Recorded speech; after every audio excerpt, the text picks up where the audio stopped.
済んだもん。ロンドンで医者になりたいのだ。海外で活躍する医師。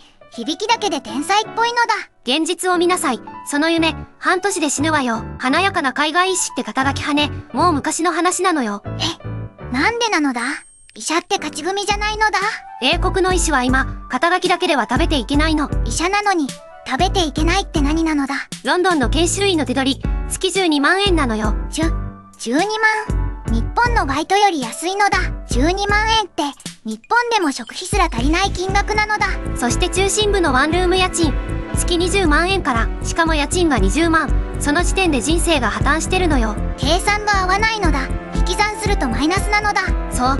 給料より家賃の方が高い職業なの。つまりね、医師でいるほど赤字が膨らむ国なのよ。働けば働くほど貧乏になる仕組みなのだ。ロンドンの研修医派でホームレス予備軍なのよ。ホームレス予備軍が救急外来に通勤してるのだ。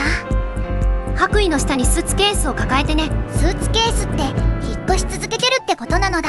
夜勤明けで友人の家を転々とする若手も多いの。病院よりも住所探しが大仕事なのだ。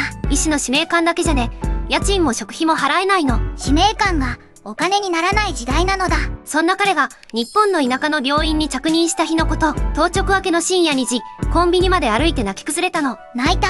お給料が良かったのだ。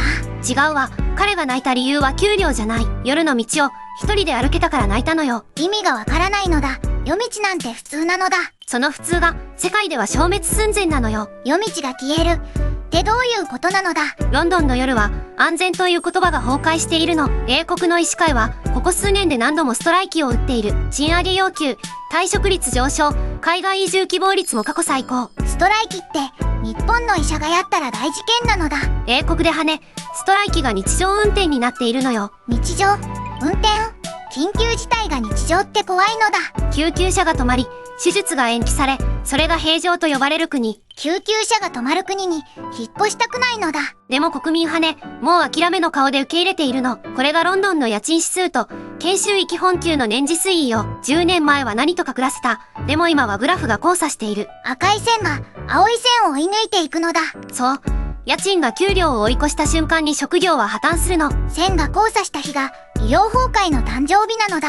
その日からね、医師は職業ではなく、運の悪い人になったの。英国医師の脱出先トップは、豪州、カナダ、ニュージーランド、中東、そして最近、新しいピンが立った国があるの。まさか、日本なのだ。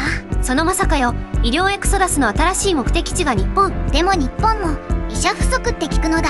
そう、その隙間に英国医師が入ってきているのよ。英語も通じにくいのになぜ日本を選ぶのだ。それを今から肌感覚で理解してもらうわ。午前3時、当直明け、地下鉄はもう動いていない。タクシーアプリを開くと料金が3倍になっていた。歩いて帰る。白衣のまま夜のロンドンを2時間。角を曲がるたびに心臓が跳ねる音が聞こえる。街灯が切れた路地で足音が背後に重なる夜もある。鍵を握る指先がいつも氷のように冷たい。白衣のまま夜道を歩くって襲ってくださいって言ってるのだ。そう。でも他に帰る方法がないの。病院に戻れば酔った男が看護師に怒鳴っている。別の患者は壁を殴り点滴のスタンドを蹴倒している。警備員と医師の境界がもう曖昧になっていた。看護師の同僚はシフトを途中で抜けて泣いていた。英国の医療現場での暴力件数は公式統計でも増え続けているの。治療する側が殴られるってもう病院じゃないのだ。白衣を着た瞬間に3度バック扱いされる夜もあるの。助けに来た人を殴る国、何かが壊れているのだ。医療崩壊って人が壊れる音から始まるんだ。人の心が先に折れて制度が後から崩れるのだ。家賃を払えなくなってフラットを追い出された。それから僕の住所は病院の当直室になった。同期のチャットを開けば半数が同じ状況だと答える。医師人生って結局は街に左右されると気づいた。医師として10年勉強してたどり着いた住所がロッカールーム。医者って勝ち組じゃなかったのだ。これは医療崩壊じゃないわ。生活崩壊が医療を巻き込んでいるのよ。血まみれで12時間待った。そんな患者証言も A メディアで報じられている。12時間血まみれで、それはもう戦場なのだ。救急の意味がね、待たされる場所に変わってしまった国。救急車に乗っても安心できないのは怖すぎるのだ。一方、その頃、日本のとある田舎の病院では、あれ、なんでこんなに静かなのだ。空港から鈍行列車に4時間、無人駅、田んぼ、セミの声。電車で4時間ってもう別の世界なのだ。そうね、世界の常識とは違うルールが動いている国。そしてコンビニの自動ドアの音。音が優しいのだ。彼はこの街で人生で初めて出会うのよ。夜に一人で歩ける街というものに。夜道が安全って世界では贅沢品なのだ。日本人だけが知らない高級品なのよ。深夜2時、当直を終えて病院を出る。外は真っ暗。でも誰も叫んでいない。僕は思わず立ち止まった。なぜ誰も叫んでいないんだ。叫んでないのが普通なのだ。その普通が彼にとっては奇跡なのよ。叫ばない夜って世界の最先端だったのだ。日本の地方病院の常勤医、年収1500万円から寮の家賃3万円、光熱費補助あり、車貸与付きのところもある。家賃3万、ロンドンの17分の1なのだ。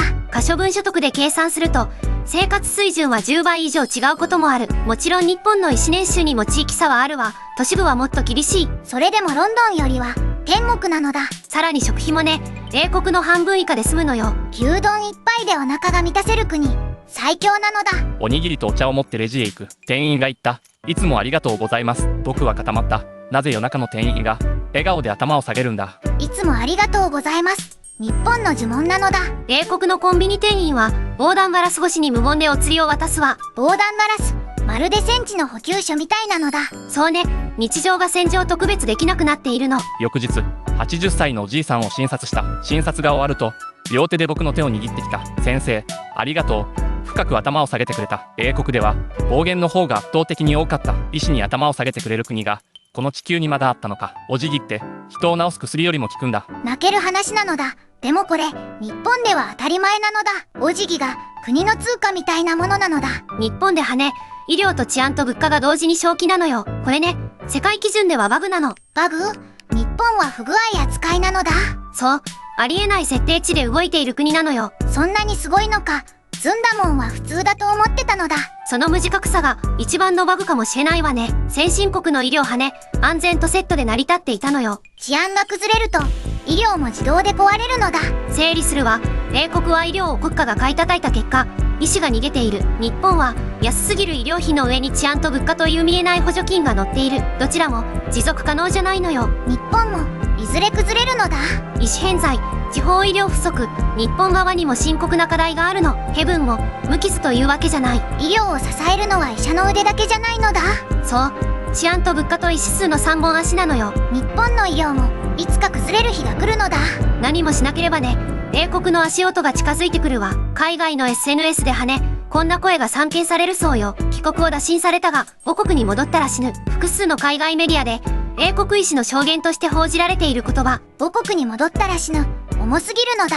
それくらいね、英国の医療現場は壊れてしまったの。選ぶ余地がないってもう亡命と変わらないのだ。ずんだもん、海外行くのやめるのだ。日本のコンビニから離れられないのだ。おにぎりも夜道も店員さんの笑顔も全部当たり前じゃなかったのだ。それでいいのよ。それに気づけたなら10分。あなたが守るべき夜のコンビニに歩ける国そのものなんだから。守るべきは病院じゃなくて街全体なのだ。夜の静けさを守る人が医療を守る人になるの。母国を捨てた職業人シリーズ。第1弾は兵士、第2弾は医師。さて、次は教師なのだ。それともエンジニアなのだ。答えチャンネル登録した人にだけ届くわ。登録ボタン押してほしいのだ。高評価もよろしくお願いするのだ。